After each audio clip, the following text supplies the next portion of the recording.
When it comes to preparing for a pitch or presentation, the Q&A part is all too often the most neglected section, even though it's often longer than the pitch itself and arguably harder to get right.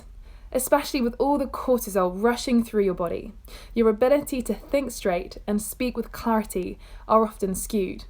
And it means that people sound like they're trying to defend themselves as they're answering questions, possibly because they feel under some sort of threat.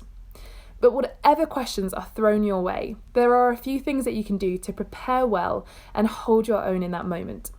And the first is not sounding frustrated when people ask you questions that you think you've already spoken about.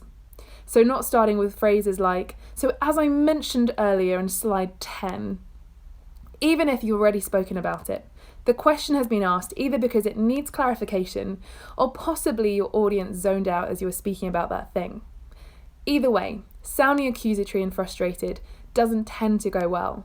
So instead, if you just take a second to breathe, give the audience what they've asked for and more, you're taking the opportunity to cement what you're trying to say.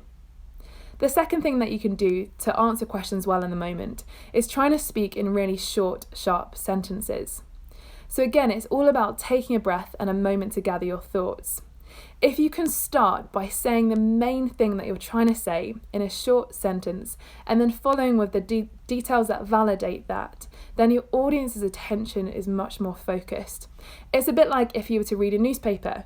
You're grabbed in by the headline and then you read the small print underneath. So have a go at flipping your answers around as you're speaking so you start with the main thing.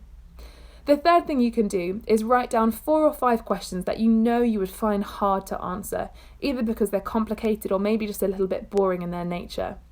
And then practice answering them with the principles I've just mentioned. If you can see answering questions as an opportunity to define and flesh out what you're trying to say, rather than furiously defend your presentation, you will answer questions an entirely different way.